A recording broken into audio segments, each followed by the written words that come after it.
projetos e como que o senhor tem visto as críticas que estão sendo feitas aí em relação à questão da privatização da Sabesp? O pessoal leva sempre para o lado da política, né? A gente sempre está focado em resultado, então a gente trata isso de uma outra forma. Quando a gente critica a privatização da Sabesp, é porque nós abrimos 3.700 bi na segunda tranche da venda das ações. Em nome do que nós fizemos isso? Por que nós canalizamos a concessão para uma empresa só, acrescentando cláusulas que afastavam? Foram 3 cláusulas acrescentadas para afastar os investidores, ficou na mão de um. E para piorar, depois de vender para um só dos interessados, que obviamente ofereceu o preço que lhe convinha, porque não tinha concorrente, ainda vendeu pelo preço da primeira tranche para amigos, para pessoas escolhidas numa mesa, com critérios absolutamente opacos, sem transparência. Aí fala, nós estamos entregando o metrô, a linha 6.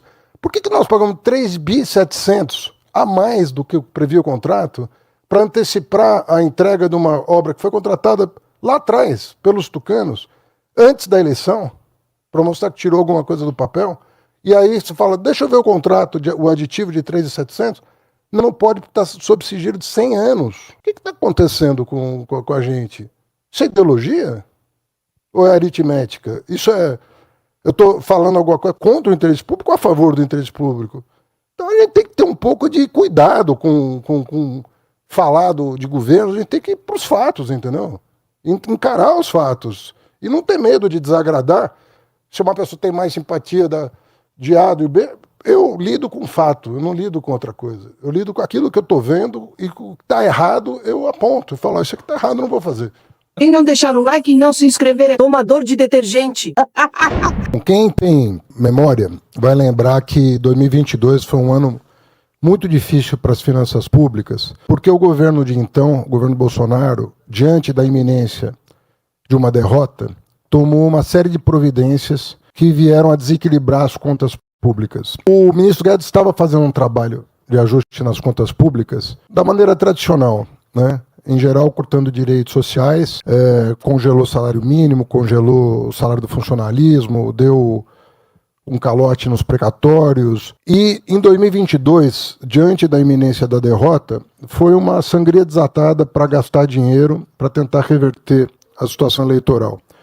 No ano de 2023, o orçamento que nós herdamos tinha um déficit explícito de 60 bilhões de reais. Explícito. O próprio governo anunciou que o déficit seria de 60 bilhões. Só que o orçamento não contava com o reajuste da Bolsa Família dado em agosto daquele ano, que é uma coisa completamente irregular. Foram 50 bi de reajustes do Bolsa Família, o impacto para o ano seguinte. Não contava com o calote de precatórios que veio a ser considerado inconstitucional pelo Supremo, e não contava com o reajuste, com a indenização. Estou aqui na presença do governador Caiado, que esteve no meu gabinete reivindicando 45 bilhões de calote no ICMS combustível. O governo Bolsonaro, para reduzir a inflação artificialmente, teve que reduzir o preço da gasolina tomando o dinheiro dos governadores. Fiz um acordo em março de 2023, paguei integralmente o calote dado pelo governo anterior. Tudo somado, nós estamos falando de um déficit para 2023 herdado de 200 bilhões de reais. Bom, o que nós fizemos? Nós tivemos que fazer uma PEC da transição para poder pagar isso tudo, né? Não tinha como pagar isso tudo sem revisar o orçamento, e eu comecei a cumprir uma determinação constitucional de corte de gasto tributário. O pessoal confunde isso com aumento de imposto, mas é um princípio constitucional você fazer a revisão dos benefícios fiscais dados num determinado momento e jamais revistos. Então nós passamos a fazer uma revisão de gasto tributário, contendo a despesa, por um lado, com uma regra de gasto racional, e por outro, revendo com o Congresso Nacional e o apoio de todos os partidos, com exceção do PL, revendo o gasto tributário para ajustar as contas públicas, que agora estão numa situação muito diferente de 2023. Quem pega a LDO de hoje, o orçamento que vai ser encaminhado em agosto, vai ver um orçamento com outra cara. Não tem calote, não tem prejuízo a governo, paz, não tem, o Fundeb está 100% integralizado. Então foi um trabalho duro, mas eu acho que compensou, porque como eu vi alguns banqueiros dizendo num evento recente, o Brasil, o próximo governo não vai herdar a terra arrasada que o presidente Lula herdou. Isso vindo de banqueiros é uma coisa importante, porque os caras estão com a mão na massa o tempo todo, né? E alguém disse aqui que não é bom confundir ideologia com aritmética, né? Eu acho a mesma coisa. A aritmética é bom, porque nessas horas você bota a conta no papel e aí fica claro para todo mundo o que nós pegamos em 2023 e o que o próximo governo vai pegar em 2027. Agora, ministro, o governo tem pontos importantes que foram conquistados, PIB crescendo, reforma tributária foi aprovada depois de décadas, pleno emprego praticamente, isenção do imposto de renda para quem ganha até R$5.000, enfim, várias medidas em aspectos diferentes, que são muito positivas para o governo, mas mesmo assim as pesquisas mostram uma taxa de desaprovação maior do que aprovação. Por quê? Na última já não é assim, né?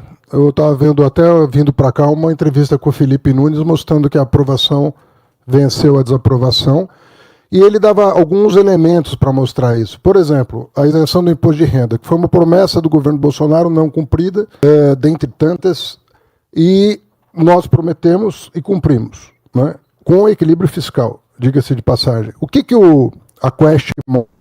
Que a percepção dessa medida, ela vem com o tempo. Começou em janeiro, mas as pessoas começaram a perceber o impacto dela depois de pagar as contas do material escolar do começo do ano. Aí as pessoas vão percebendo que a renda está melhorando. Isso juntou com o desenrola, que acabou melhorando muito a situação de algumas famílias que estavam com hiperendividamento. E a percepção de melhora na economia, com emprego na mínima histórica. Com a inflação acumulada em 4 anos é a menor da história do Brasil. A inflação em 4 anos acumulada é a menor da história do Brasil. Isso com choques internos e externos relevantes. Inundação no Rio Grande do Sul, guerra no Estreito de Hormuz, guerra da Ucrânia com a Rússia, coisas importantes acontecendo, e ainda assim a inflação de 4 anos é a menor da história do Brasil. Menor desemprego da série histórica. O crescimento acumulado, esse ano ninguém série histórica. O crescimento acumulado, esse ano ninguém acreditava que a economia ia crescer, ela vai crescer de novo, mais do que a média dos 8 anos anteriores. Nós vamos fechar aí provavelmente com 11 e poucos por cento de crescimento em 4 anos. Desde 2010 não acontece um crescimento em 4 anos semelhante ao que está acontecendo agora. E, ao contrário do que foi dito pelo Tarcísio aqui, não estamos perdendo nenhuma oportunidade. O Brasil é campeão de energia limpa, hidrelétrica, campeão de energia limpa, eólica e solar, tem a mais baixa o custo de energia eólica e solar, o país é campeão em biocombustível, tem um motor híbrido flex que é único no mundo, né? Estamos trazendo mais de 100 bilhões de investimento da indústria automobilística para o Brasil, para carros de última geração, pelo Mover, que é a mobilidade verde. Tem um programa de transformação ecológica reconhecido no mundo inteiro. Eu, pessoalmente, representando o governo, fui considerado pela revista Time uma das 100 pessoas mais influentes do mundo em transição ecológica. Infelizmente, a oposição derrotou o Redata, que era importantíssimo para trazer data center para o Brasil. Estamos com um projeto de supercomputador com a França. Estamos atraindo investimento em alta tecnologia para o Brasil. Recuperamos o FNDCT, que estava depauperado, botamos mais de 10 bilhões, uma parte desses recursos foi para a inteligência artificial. O Brasil não olhava para a inteligência artificial, não tinha noção do que era inteligência artificial, até nós assumirmos.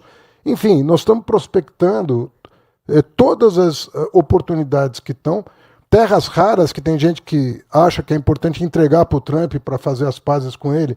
Para nós é um eixo de desenvolvimento, de processar minerais críticos e terras raras no Brasil. Estamos com parceria com a WEG para produzir baterias, para armazenar energia limpa. A eólica e a solar tem o problema da intermitência, então nós precisamos de tecnologia na produção de baterias, de grandes baterias, de armazenamento. Enfim, nós não estamos perdendo nenhuma oportunidade. Por isso que o Brasil está crescendo o dobro do que crescia, com sustentabilidade fiscal e social, porque nós não estamos penalizando a base da pirâmide para fazer o Brasil crescer. Pelo contrário, a base da pirâmide é uma aliada do crescimento. Agora, Ministro, o senhor enfrentou dificuldade dentro do próprio governo para conseguir adotar uma política fiscal mais equilibrada, né? Eu acho que talvez o ponto de virada tenha sido quando a Fazenda decidiu aumentar as alíquotas do IOF, teve aquela batalha com o Congresso e, inclusive, judicializou, e aí vocês tiveram uma sacada de conseguir fazer aquele discurso do nós contra eles, o que foi devia bem ser visto pela população de analisado. Mas, por outro lado, se você pegar o gasto público como proporção do PIB, que é o que importa, gasto público você tem que ver como proporção do PIB. Pega desse governo e compara com o governo anterior, com os dois governos anteriores. O gasto público como proporção do PIB hoje é menor do que foi herdado do governo anterior. Agora, a gente fez escolhas. A gente não quis prejudicar a base da pirâmide. E parece que no Brasil existe uma parte pequena da sociedade, que infelizmente é muito vocal, que associa corte de gasto a prejudicar os mais pobres. Não precisa prejudicar os mais pobres para cortar gasto. Ao contrário, se você fizer isso, você vai prejudicar a economia. Você vai deprimir o consumo, a economia não vai crescer. Você tem que fazer o corte certo para justamente não prejudicar o funcionamento da economia, porque funcionar a economia é uma forma de fazer o PIB crescer e o gasto como proporção do PIB cair. Então essa mentalidade de achar que o Milei está certo com a serra elétrica dele, olha o que está acontecendo com a Argentina.